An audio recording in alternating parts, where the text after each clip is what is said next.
बारिश की रात थी। गांव में घने अंधेरे ने अपना परचम लहरा दिया था। मौसम ऐसा खराब था कि कोई कुत्ता भी बाहर नहीं भौंक रहा था। बूंदे नहीं बल्कि पानी की चादरें बिछ रही थीं।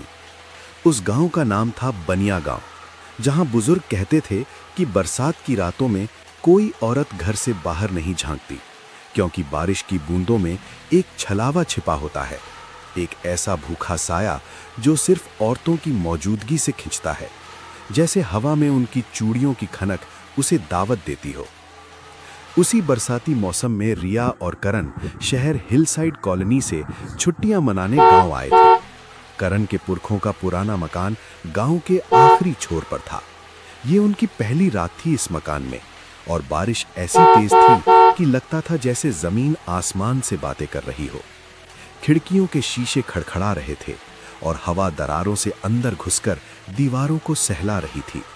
गांव के दूसरे घरों में रोशनी जलती ही नहीं थी, मानो लोग डर के मारे अंधेरे में ही दुबके हों।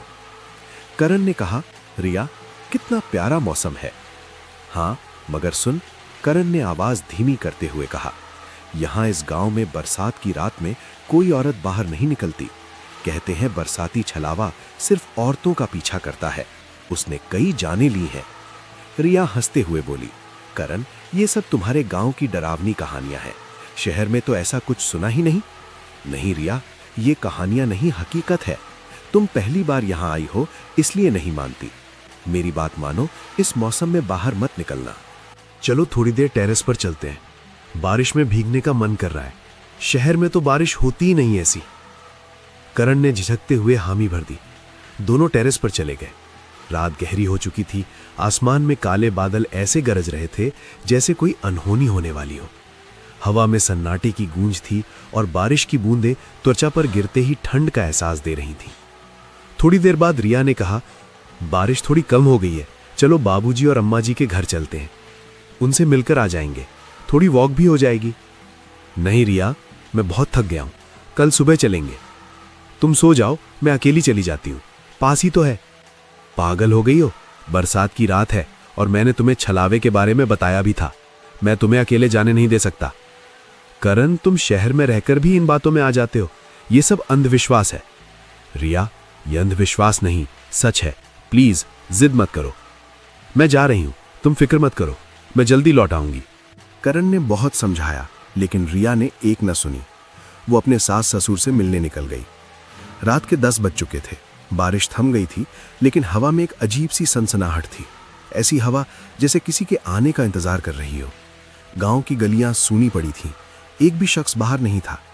रिया सोच रही थी, करण भी ना यूं ही डरा रहा था।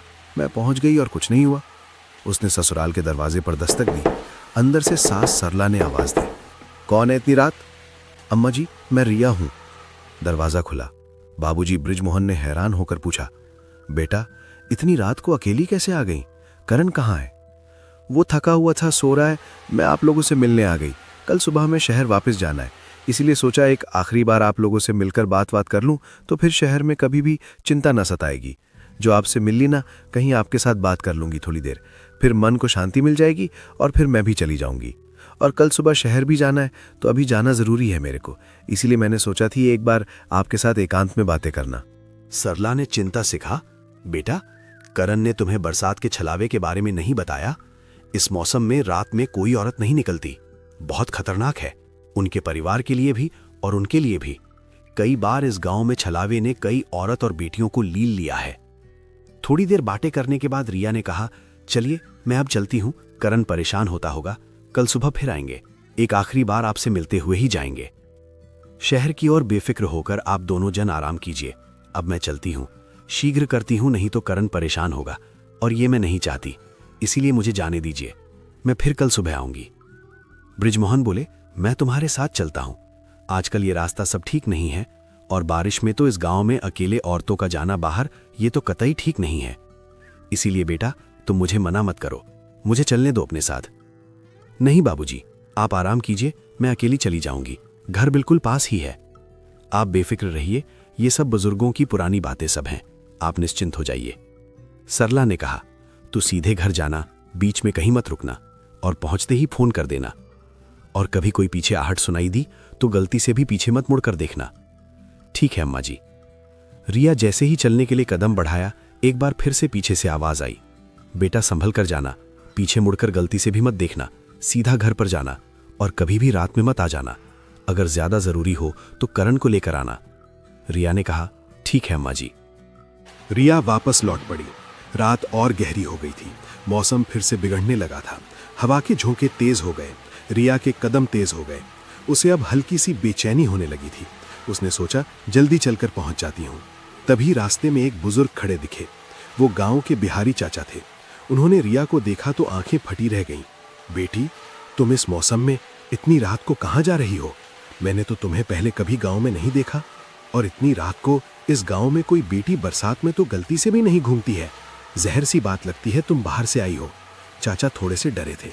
चाचा, मैं ब्रिजमोहन बाबू की बहू हूँ रिया, अपने घर जा रही हूँ। वो दरअसल मैं बाबूजी और मांजी से मिलने आई थी घर। अब मैं वापस जा रही हूँ अपने रूम पर। करण भी उधर ही है। ब्रिजमोहन का घर? तो तुम करण की पत्नी हो? बेटा, क्या तुम्हें पता नहीं, इस गांव में बरसात की रात में औरतों का निकलना मना है। छलावा बहुत खूंखार है। मेरी अपनी बेटी कलावती भी इसी छलावे का शिकार हो गई थी। उस रात भी ऐसी ही बारिश हो रही थी। वो कभी वापस नहीं आई। मुझे भी डर लग रहा है तुम्हें देखकर। कहीं तुम भी। चाचा चुप हो गए बोलते बोलते। रिया के रोंगटे खड़े हो गए। उसे लगा जैसे कोई अदृश्य शक्ति उसे घूर रही हो। चाचा, मैं अब चलती हूँ, घर बहुत पास है। रिया भी थोड़ी सोच में पड़ गई और गौर की तो ये गांव में हर कोई यही बात बोल रहा है मुझे। करण ने कुछ बताया क्यों नहीं इस बारे में? अगर बताया होता तो आज मैं बाहर नहीं आती। बेटा, मैं तुम्हारे साथ चलता हूँ। ये तुम्हारे लिए ठीक रहेगा। बेटा, नहीं तो कोई अनहोनी हो गई फिर तो करण कभी भी खुश नहीं रह पाएगा। इसलिए मैं तुम्हारे साथ चलता हूँ। नहीं चाचा, आप परेशान ना हो, मैं पहुँच जाऊँगी। और मैं ज़्यादा दिन नहीं रुकूंगी यहाँ पर। मैं कल ही जा रही हूँ वापस। आप मेरे लिए दिक्कत मत करिए, मैं चली जाऊँगी। उसने मना कर दिया। वो तेजी से चलने लगी। अम्मा जी ने कहा था सीधे घर जाना, कहीं मत रुकना। उसने वैसा ही किया। लेकिन अब उसे डर सच में लगने लगा था। अचानक पीछे से एक सरसराहट हुई। रिया ने घूमकर देखा, वहां कुछ नहीं था सिवाय घने अंधेरे के। उसकी धड़कन तेज हो गई। वो दौड़ने लगी। हवा और तेज हो गई। ऐसा लगा जैसे हवा उसे घेर रही हो, उसके पीछे आ रही हो। उसे चाचा की बातें याद आईं, उनकी बेटी कलावती। फिर उसे करण की बातें याद आईं जो उसे रोक रहा था। लेकिन उसने सोचा, अगर इतना बुरा होता है तो करण ने मुझे इस बारे में पूरी बात क्यों नहीं बताई? बस रोक रहा था। काश उसने बता दिया होता। उसे अपनी जिद पर पछतावा हुआ, लेकिन अब बहुत देर हो चुकी थी। जितना जल्दी हो सके वो अपना पैर चला रही थी बारिश में।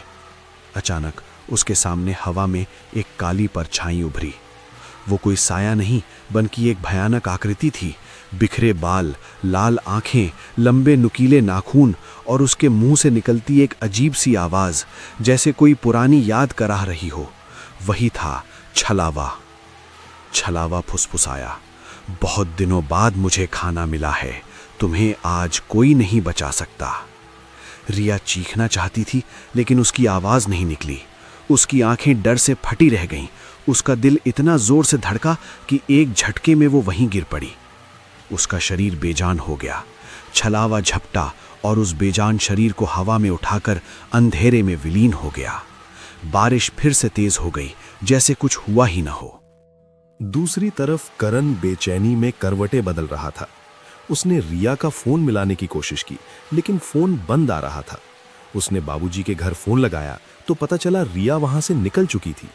उसकी बेचैनी डर में बदल गई। वो खिड़की के पास जाकर खड़ा हो गया, लेकिन जवाब में सिर्फ बारिश की बूंदों की आवाज आई। करण बेचैन हो रहा था क्योंकि करण को तो सच्चाई पता थी उसके गांव की। उसने चेतावनी भी दिया था रिया को न जाए, पर रिया ने उसकी एक न सुनी और अब पछता दोनों रहे हैं।